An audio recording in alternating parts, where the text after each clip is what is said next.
Welcome back to my channel, Sunshine Shoulders. I'm Calvin. Thank y'all so much for stopping back in today. It's something I need to tell you. Something very important that you need to know about living in the Philippines. Very rarely talked about. It's literally the elephant in the room. A lot of vloggers, we take a stance of denial. We think, if we talk about poverty, it's political. And when you do hear about the levels of poverty that you're going to face when you come to the Philippines, it's usually on one of these troll channels where they talk real badly about the people and the government. I'm not going to do that today. It's not political when you talk about poverty over here and what some people face. It's really a way of life. I'm doing this video not because I feel sorry for Filipinos and I have passion, but I feel sorry for you. I just don't think you're prepared for what you're going to see over here. So I'm going to suggest that you have a plan. I wanted to talk about this today because it's something that happened to me recently. Like I said, most vloggers over here, we take a stance of denial. If I don't talk about it, it's not there. Or we take for granted that people really understand the levels of poverty over here, and you don't. It's nothing like you've ever seen before. It's life-changing in some cases. This video should help you because Filipinos have figured it out. If there's any way you can figure that out. But recently, a friend of mine, Barry V over in Guam, shout out to you, Barry, he messaged me. We talk back and forth on WhatsApp Messenger, sometimes FaceTime, sometimes just texting. He said, Cal, I'm going to send you 5,000 pesos. I want you to find a family and buy groceries and rice with it. That's okay. With everything going on now, the gas prices, exploding, the war and all that, that's easy to do. So we've got two families that are squatters right across from me. So I went to the store and I bought a 25 kilo sack of rice each, and the rest groceries, eggs, et cetera, et cetera. And so we delivered the stuff over to the houses. Now, normally I don't walk past their house. There's a road right here that I usually take a right turn. So it's really out of sight, out of mind for me. So when I go over there and I deliver the stuff and I'm saying, hey, I-O, meaning, hey, somebody serious, anybody home? And the young lady comes out and it hits me, man. I see her place where she lives. And it floored me, man. I felt so bad about, I don't know why this happened, but I just felt so bad about the content I make sometimes. It was so cringy. I was like, it's so inappropriate. I shouldn't be talking about, relationships and cost of living and men losing their life savings.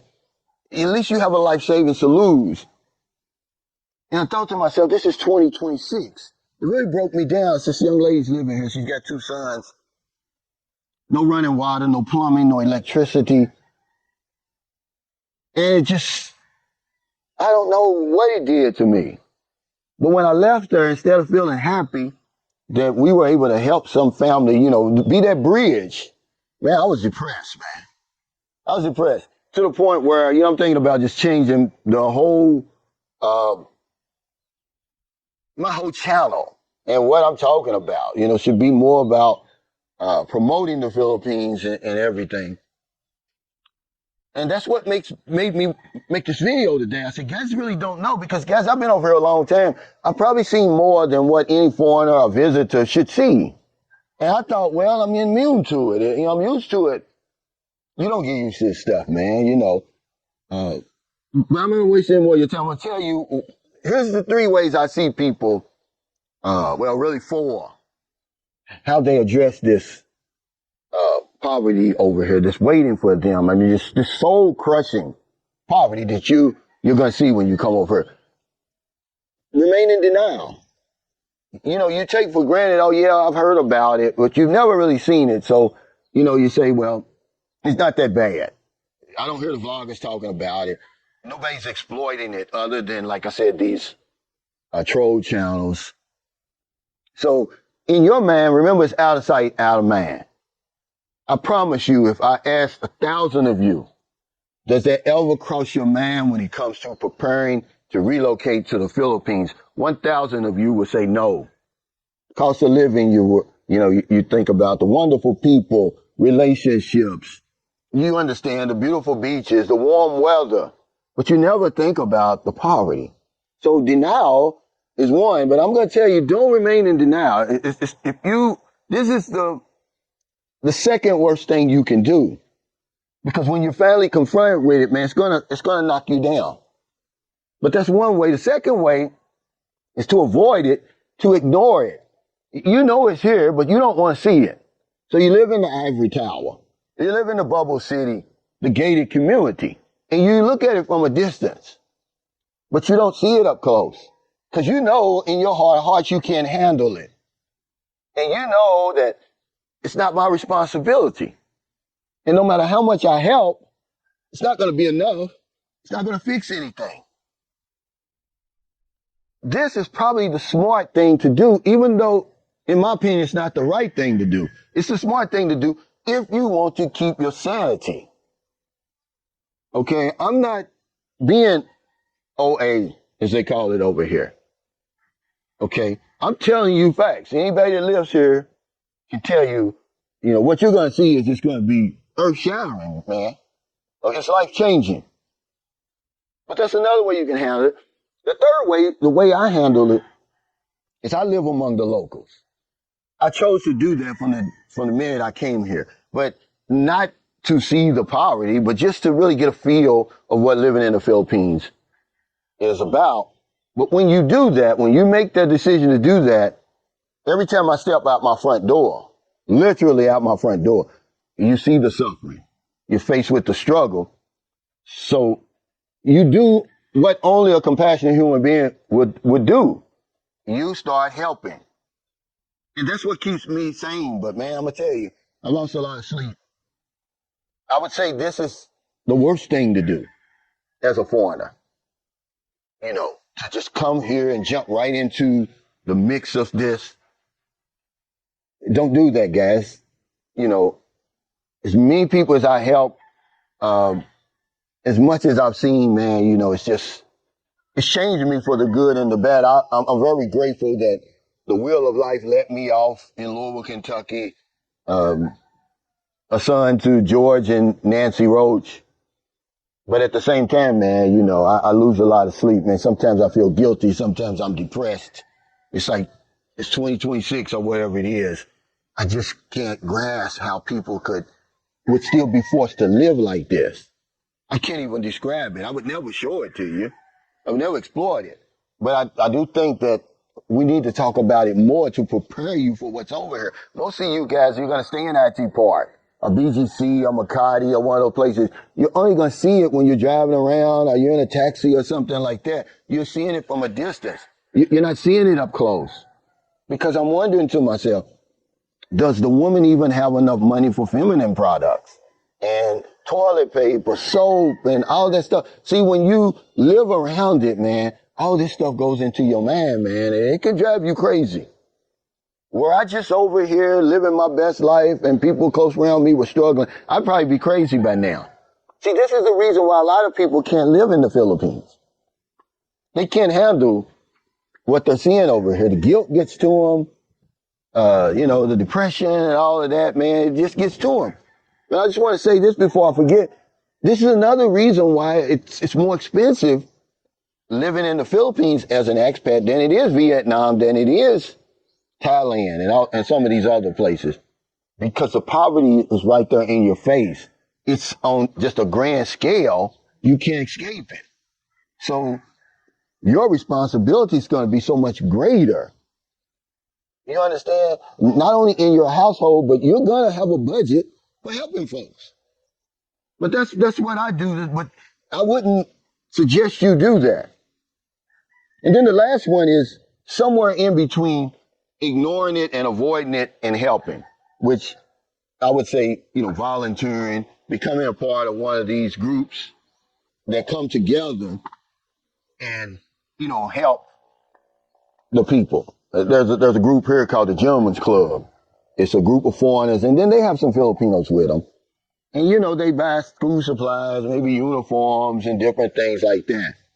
And and that's the part that they do. They feel good enough. I'm doing something. I'm not doing absolutely nothing. Because really, I could make a fifth one. It's like do nothing. Okay, just sit there and talk about the people and put down the government and all of that, right? Which is not going to solve anything. But my content will change, guys. I was looking on YouTube today, and I'm like, some of these people know better than to talk about the things they're talking about. Certainly Filipinos. It's like, no one cares about passport bros right now in this moment of crises. In the best of times, you're going to see people over here struggling. So imagine right now. You got to put all this stuff together and you got to make a decision yourself. Is it worth clicks and views? Nobody cares about how you treat your man and what it takes to satisfy your man and all the other crazy stuff we talk about, tune-ups and all that stuff. Not right now, guys. Not for me. Okay. What happened to me the other day? It was just a reminder, man, because sometimes, even though I'm here every day and I'm in the midst of it, sometimes I do stuff it down deep. And I forget how hard it is for people over here. And I forget about the suffering and the struggle. But I came face to face with it the other day, man. I couldn't handle it, man. I couldn't handle it. I'm going to take some time off, man. I need a break. I really need a break. Because I'm not built like that. I'm not used to seeing that. To me, poverty is the projects in Louisville, Kentucky, with food stamps, Section 8, Medicaid. That's poverty to me. It's not, living in basically a wooden box, man. It's heartbreaking, guys, and you better have a plan for it. You better start thinking about it. Okay? So if in America, if you're in the Philippines, wherever y'all find in your heart to help somebody, not a day goes by, I don't help somebody. I've decided I'm going to spin the wheel twice every week on Saturday instead of once. People are struggling, man, all around the world. And sometimes it just makes me feel a certain kind of way because I'm an American. And to know that America started this crisis right now, guys. So, this is just another way for me to give back, man. Because if I don't know anything else, I know this one thing for sure. We help other people, we help ourselves. Take care, stay safe, stay out of trouble. I'll see you next time. Don't do anything stupid, man. Prepare yourself for what you're going to face over here. It's like nothing you've ever seen before. It's going to affect you one way or the other. Okay? It's the reason why a lot of people can't live here. They can't stand to see that day in and day out. And the ones that do stay here, they isolate themselves from it. They separate themselves from it.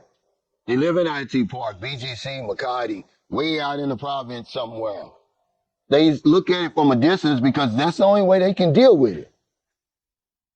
But a lot of us are in denial. We never even talk about it for real. Because to talk about it, people think, oh, it's political. You don't talk about it. It's none of your business, Cal. No, guys, it's a way of life over here. You got to know what you're going to be facing when you get over here. It's more than scammers and all that stuff. What usually gets us is something we never even prepare for. That's why it's so expensive over here.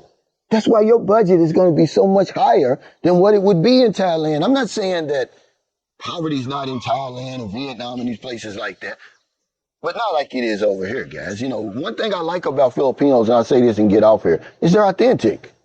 It's like, this is it. We're not trying to hide it. When I went to Thailand, I told Mr. Lee, I was like, Mr. Lee, where are the poor people? Where are the homeless? And he showed me. Deep, they got a whole section somewhere near the palace. And he said, right here. Here they are.